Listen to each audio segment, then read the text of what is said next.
voy a presentar a nuestro primer ponente.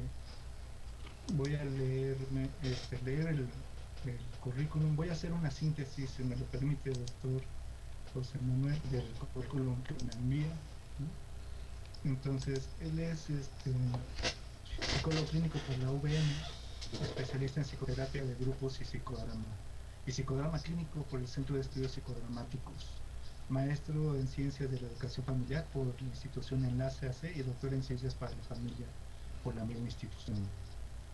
Entre las tantas cosas que ha hecho, es fundador de investigación del Instituto de Investigaciones del Inconsciente de México y director científico del Instituto ELUS de Psicología Profunda de Perú.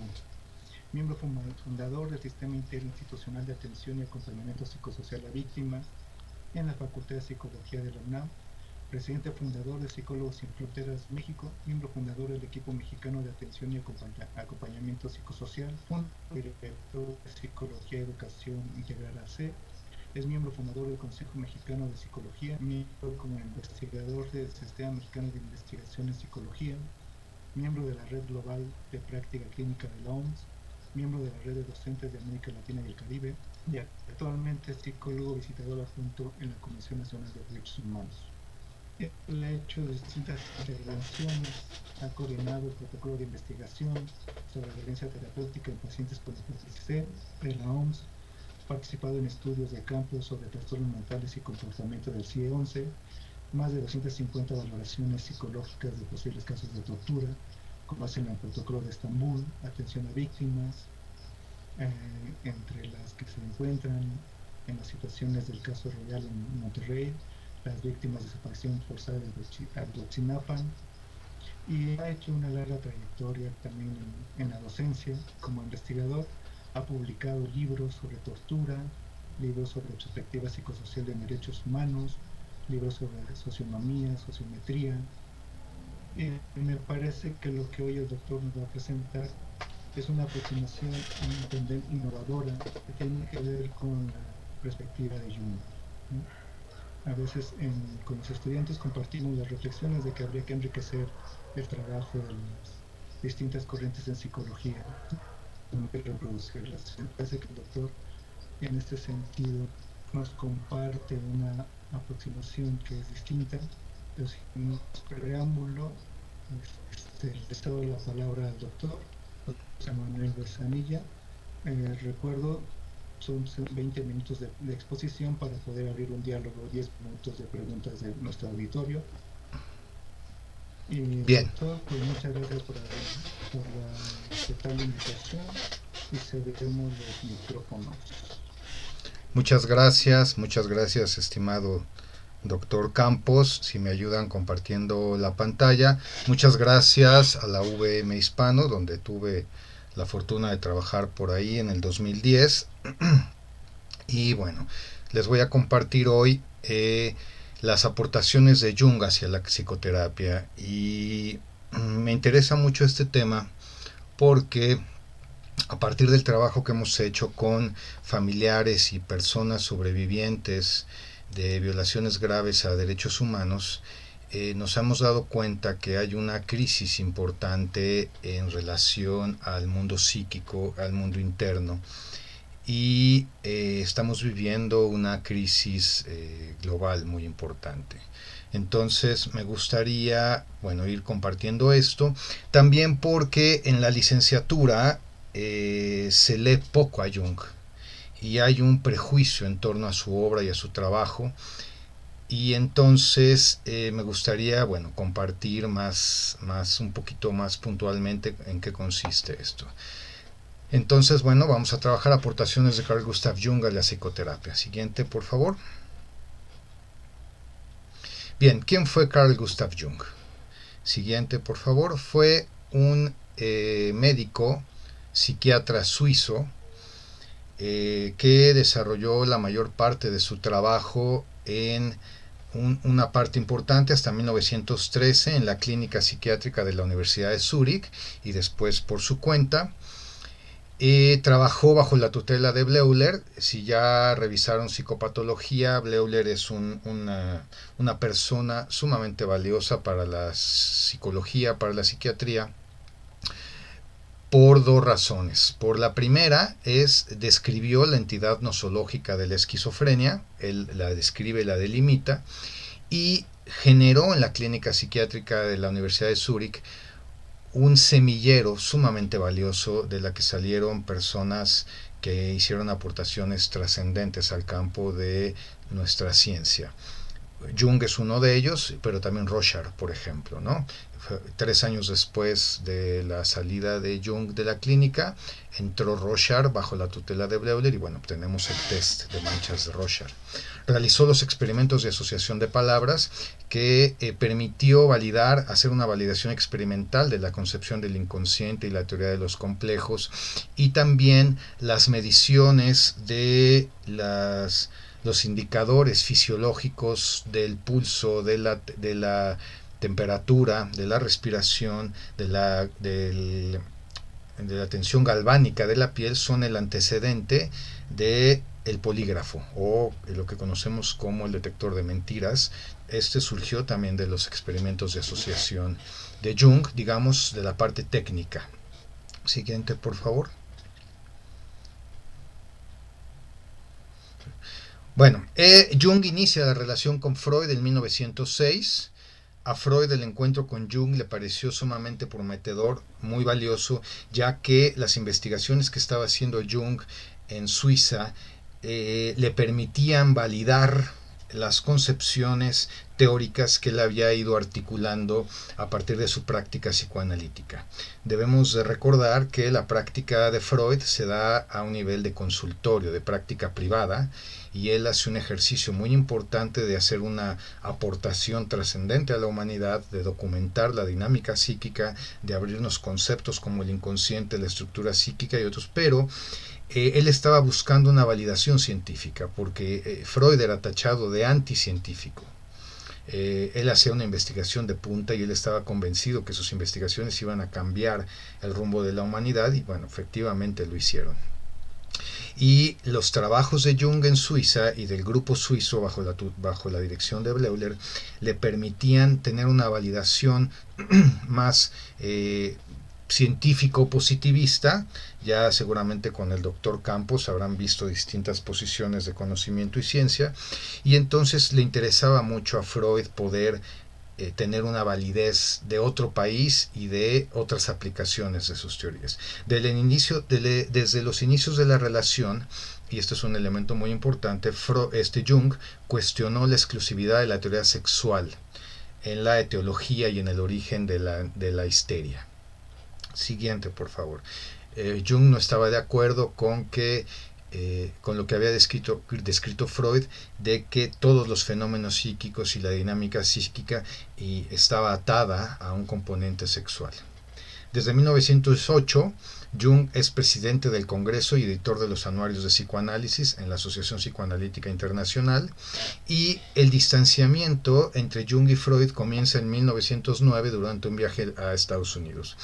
En ese viaje estaban teniendo, junto con Ferenczi, estaban teniendo sesiones de interpretación de sueños, y Jung estaba interpretando un sueño de Freud donde Jung le dice que necesita más información personal para poder hacer una interpretación más atinada, y entonces Freud se niega diciéndole que él no se va a arriesgar a perder su autoridad ante él, y eso causó justamente la pérdida de autoridad.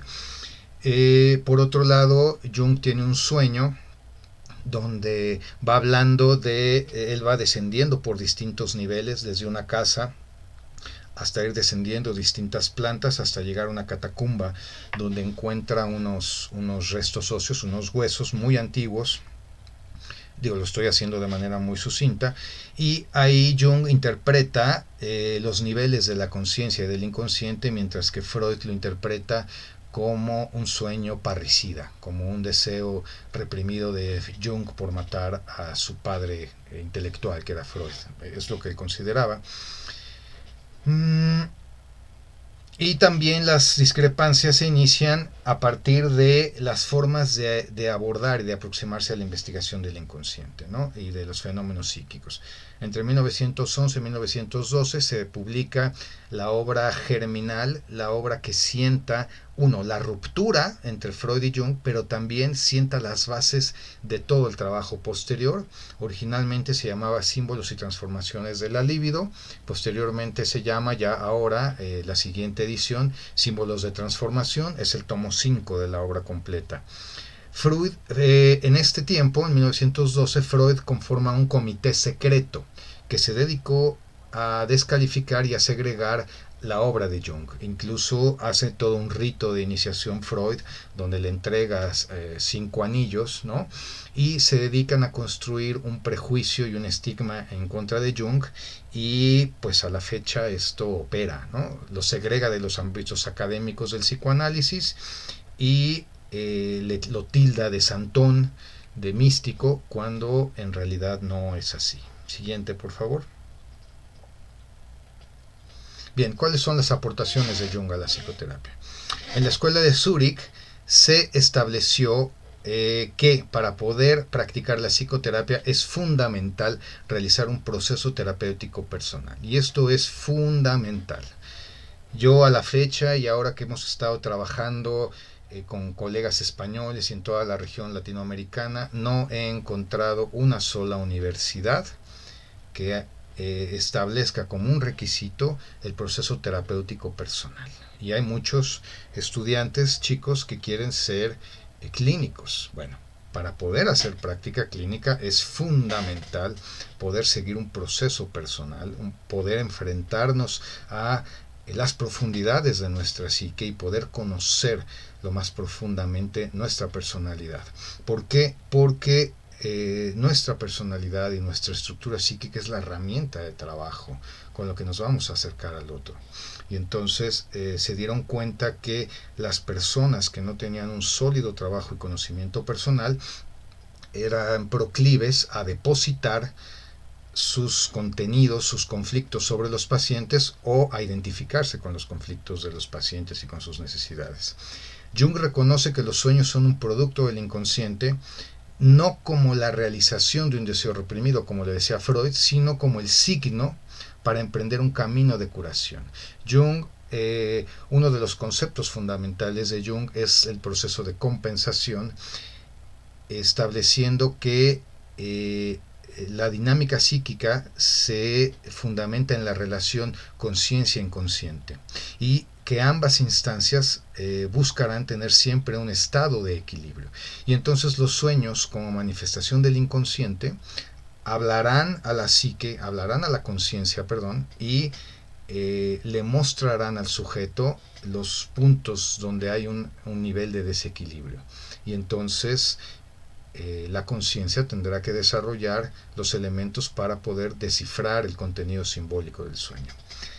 Por ejemplo, otra de las aportaciones importantes es que la psique tiende a la autorregulación, por lo que el inconsciente tiene ya les dije, una función compensatoria ante la actitud de la conciencia. Siguiente, por favor. Gracias. Y entonces Jung consideraba sobre la psicoterapia: no se trata tanto de eliminar los molestos síntomas patológicos, cuanto de que el analizado se conozca enteramente, no solo sus experiencias angustiosas, y que sobre la base de ese conocimiento reconstruya y de mayor realce a su vida. Sin embargo, él mismo ha de ser el constructor, suministrando el médico que lo analiza solo las herramientas para ello. Y esto es muy importante. Esto nos mueve al clínico, lo mueve del lugar de saber y lo quita del lugar de poder, y nos convierte en un acompañante en el viaje de descubrimiento del sujeto. Nos convierte en un acompañante que aproxima y acerca las herramientas para que la persona pueda resolver su vida y hacerse cargo de ella. Y entonces es muy importante que nosotros, a partir de nuestro trabajo personal, identifiquemos cuáles son nuestros puntos ciegos y nuestras necesidades de poder y control sobre el otro. Siguiente, por favor. Bueno, resalta la importancia de la formación sólida y científicamente fundada, ¿no? Hay que aprender metodología de la investigación, hay que leer mucho y tener un gran bagaje de conocimientos, no solamente sobre psicología y salud mental, también sobre mitología, sobre historia, sobre ciencia política, porque finalmente todos los ámbitos de la vida impactan al sujeto que tengo enfrente y que tengo delante de mí. Propuso una reorganización señalando al psicoanálisis como el método de intervención clínica y a la psicología analítica como el cuerpo de conocimientos que lo fundamentan. Para Jung, el psicoanálisis consiste en acompañar al analizado a transitar por las profundidades de su alma para lograr un sólido autoconocimiento. El proceso analítico es como la medicina, un arte del encuentro humano, con fundamentos científicos y de ninguna manera es un recetario fundamentado en las listas de síntomas. Y a mí esto me parece sumamente valioso porque últimamente se le ha dado muchísima primacía a las miradas y a las perspectivas excesivamente positivistas, sistemáticas, alienantes, ¿no? Donde pretenden la implantación de protocolos estrictos para cualquier tipo de atención. Pero el ser humano no es eso. Yo puedo implementar una técnica de intervención en crisis o una técnica de primeros auxilios psicológicos de manera muy puntual, pero eso no es psicoterapia. Yo puedo implementar algunas técnicas y unas estrategias para manejar algún síntoma, pero eso no es el conocimiento profundo del otro. La psicoterapia tiene unas reglas, pero lo más importante es el espacio de encuentro y reconocimiento de lo humano que hay en el otro, desde lo humano que hay en mí. Siguiente, por favor. Es fundamental que el clínico se mueva del lugar protagónico y renuncie a todo tipo de poder sobre el otro, y esto nos genera también un cambio en la psicopatología y en el síntoma, porque para Jung el síntoma no es el signo de la enfermedad. Para Jung el síntoma es el signo de la búsqueda del cuerpo de equilibrio, ¿no? Es como la fiebre es un síntoma, pero no es la enfermedad. La fiebre nos dice que el cuerpo está luchando contra una enfermedad. ¿Sí? Bueno, también los síntomas psicológicos, las manifestaciones del inconsciente, los sueños, los lapsus, la angustia, los accesos de emoción, nos están hablando de que algo está ocurriendo en el sujeto y hay que escucharlo y darle un lugar. No hay que tapar y adormecer el síntoma, no hay que anestesiar el síntoma, hay que escucharlo. Siguiente, por favor. Cito a Jung: una psicología de la neurosis que solo vea lo negativo lo desbarata todo, porque no aprecia el sentido y el valor de la fantasía infantil, del jugar infantil, es decir, creadora. El hombre está enfermo, pero la enfermedad es una tentativa de la naturaleza que se propone curar al hombre. Podemos aprender de la enfermedad muchas cosas útiles para nuestra curación. Siguiente, por favor.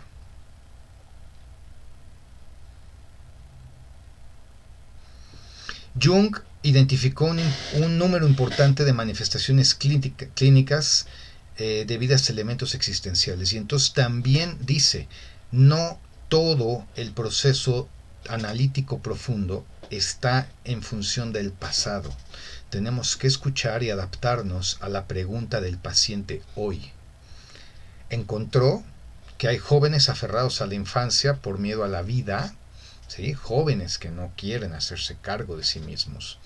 Y encontró adultos mayores aferrados a la juventud por falta de un sentido trascendente. Y entonces estos hombres que llegan a los 40 o 50 años y acumulan un poco de dinero y entonces se la pasan de fiesta, compran motos, destruyen su familia, se consiguen 25 novias, ¿no?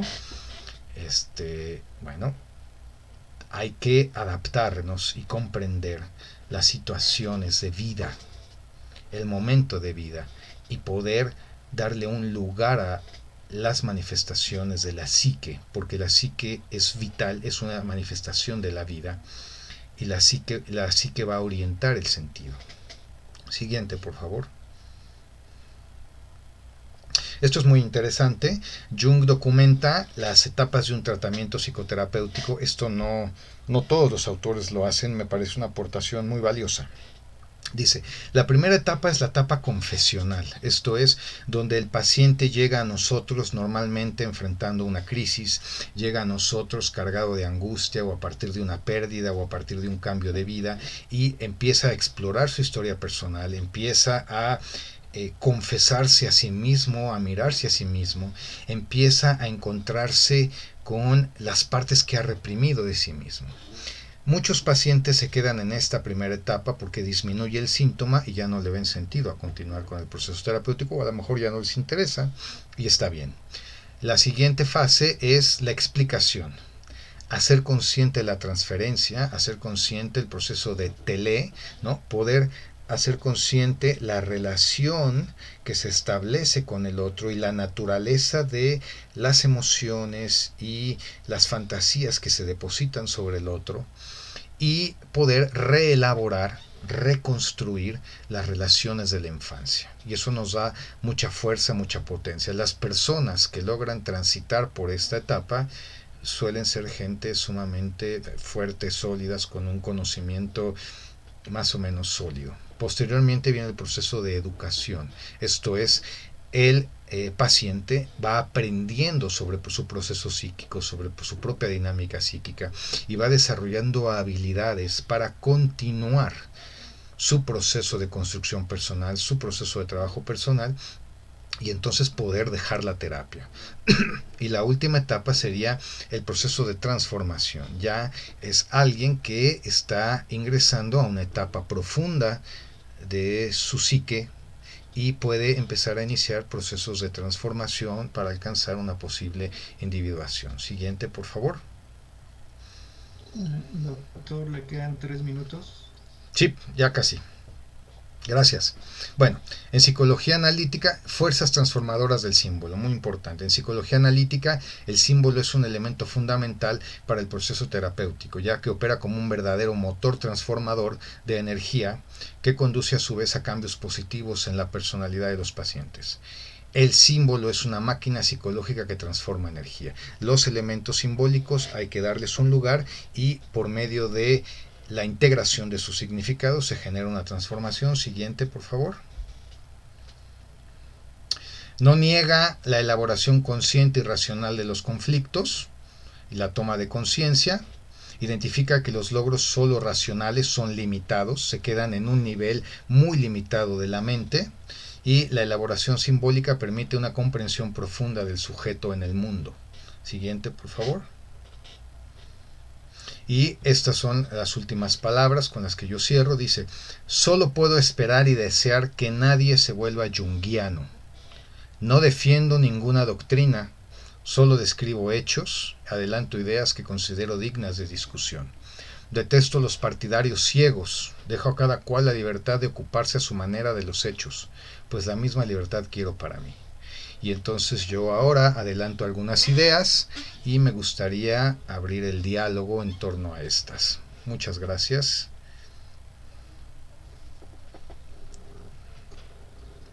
Gracias, doctor José Manuel. Pues vamos a aperturar el diálogo.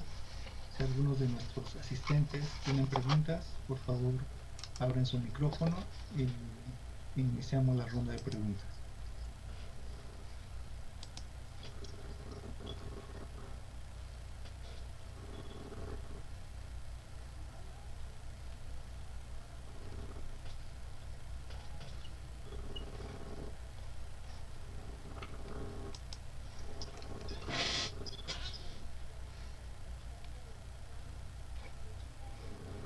Parece que Abraham quiere preguntar algo. Levantó la mano.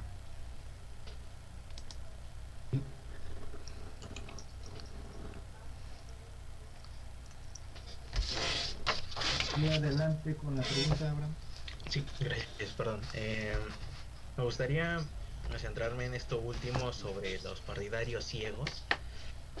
Eh, vaya, si bien nunca había escuchado información así acerca de Jung, eh, me gustaría saber su opinión acerca de esas personas, de esos que llegan a ser profesionistas, ¿no? Que defienden a capa y espada una postura y no, vaya, no permiten entrada de nueva información de tal manera que limitan lo que puede ser la psicología, ¿no? Me gustaría saber cuál es su opinión respecto a esto, a esta fe ciega hacia ciertas posturas que pueden desarrollarse mucho más. Bueno, pues de entrada me parece que hay un dogmatismo ahí. Es una persona dogmática que tiene un conocimiento solamente intelectual, no un conocimiento profundo sobre el fenómeno, y entonces lo siente tan frágil que teme acercarse a otros lugares para poder enriquecerse, y entonces se encierra en una burbuja, ¿no? Muchas gracias.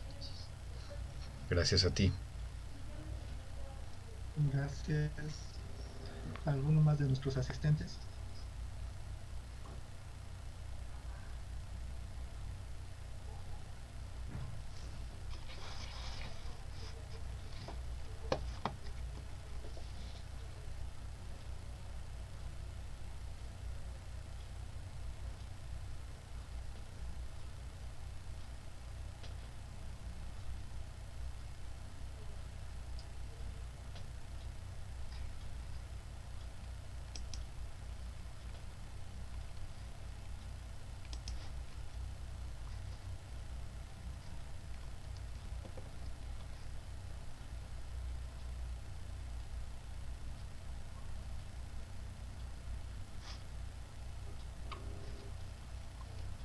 No sean tímidos, con toda confianza. Pregunten, compañeros, porque va a ser difícil que vuelvan a escuchar de Jung en mucho tiempo. Ángel levantó la mano. Adelante. ¿Qué tal? Buenas tardes. Quisiera saber un poco más acerca de esto que denominan el símbolo. He escuchado acerca de ello, pero que va más relacionado al hecho de cómo se estructura, cómo se define por parte de la persona. ¿Cómo es esto visible dentro de la psicología clínica? O bueno, cuando se hace la práctica ya. Bueno, el símbolo, aquí tenemos que partir de que para Jung el inconsciente tiene dos niveles. El nivel del inconsciente personal, en el cual se depositan, como lo dijo Freud, todos aquellos contenidos que son inaceptables para la conciencia o para el contexto moral de la persona, y el inconsciente colectivo, que es el más profundo, el estrato más profundo de la psique y que nos conecta a todos y que nos conecta con la vida instintiva. Desde la perspectiva de la psicología analítica, el símbolo es una representación del instinto que se manifiesta, es una representación de un contenido que deviene del inconsciente. Y entonces la psique nos habla, pero no nos habla de manera literal, nos habla por medio de representaciones y que pretende otorgarnos un sentido de significado. Y entonces nosotros podemos ver el símbolo en lo que se llaman las manifestaciones del inconsciente, pueden leer Psicopatología de la vida cotidiana. Entonces los sueños se manifiestan de manera simbólica, los lapsus, los actos, ¿no? En un momento específico, en un espacio-tiempo específico, hay una manifestación del inconsciente que tiene un significado que hay que ir descubriendo. Por el otro lado, tendríamos un aspecto mucho más profundo, que sería la cuestión arquetípica, y eso nos relaciona con las manifestaciones del inconsciente mitológico y le da un sentido de trascendencia al sujeto. Finalmente, la representación arquetípica aparece en un momento concreto de la vida del sujeto y le proporciona direccionalidad hacia un sentido vital que no necesariamente es captado por la conciencia.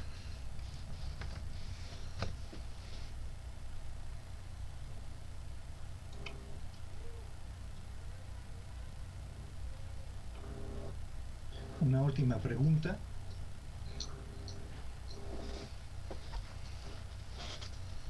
Creo que Ángel levantó la mano.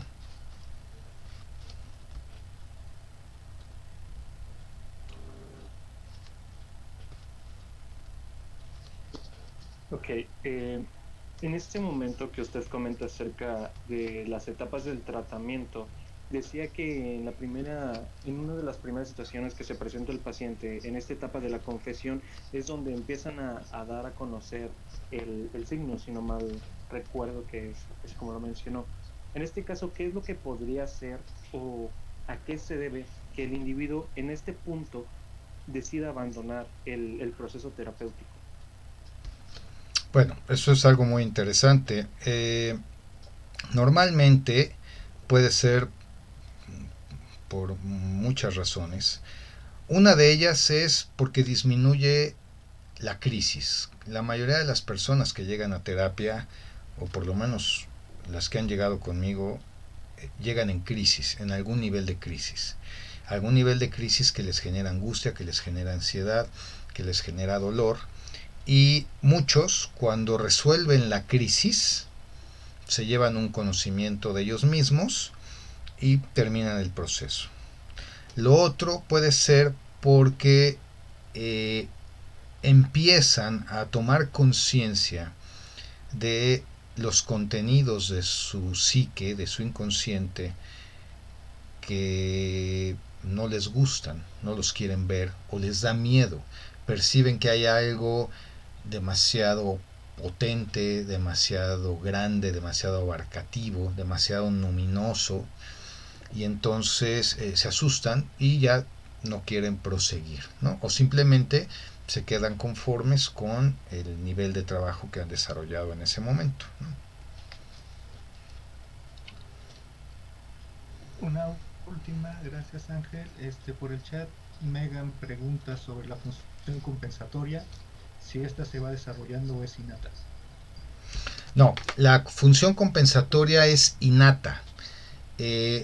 Al ser la psique una manifestación del organismo total, del organismo vivo, y buscar el organismo, el estado homeostático, el estado de equilibrio, la compensación es innata, se va refinando, se va puliendo con la edad, pero siempre vamos a estar buscando el equilibrio. Ahora, para Jung, el inconsciente es antes que la inconsciencia. El inconsciente deviene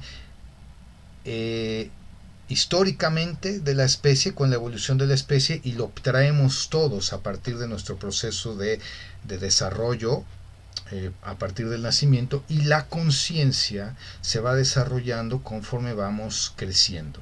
Pero no es pertinente hacer una división de psique-soma, de mente-cuerpo. Hay que tomar a la entidad como una instancia completa y entonces ver cómo el organismo busca el proceso de equilibrio. Creo que Mónica quería preguntar algo. Bueno, la última pregunta para no pasar los tiempos. ¿Te escuchamos, Mónica? Gracias, buenas tardes. Buenas tardes. Doctor José Manuel, gracias. ¿Usted considera los sueños como una herramienta lo suficientemente funcional para determinar rasgos del inconsciente o aspectos del inconsciente que pueden concluir en alguna patología? Bueno, los sueños... Porque me parece muy subjetivo a veces ese punto, ¿no? Subjetivo u objetivo, objetividad.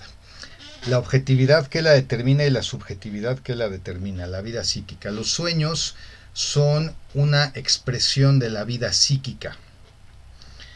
Y los sueños son la forma en la que la psique le habla al sujeto sobre lo que está pasando de sí. Ahora, nosotros no debemos buscar la patología, debemos comprender la situación de vida del sujeto. Me parece que estar pensando solo en objetividad y no en sistematicidad, y estar pensando solo en patología nos lleva a un lugar sumamente limitado de comprensión del sujeto. Porque como les mencionaba yo, y no solo desde la perspectiva de Jung, también desde mi propia experiencia personal, y ya cuando quieran que Juan Elías les platique nuestras historias de guerra, la enfermedad es una manifestación, o el síntoma es una manifestación de la pérdida de equilibrio en la vida.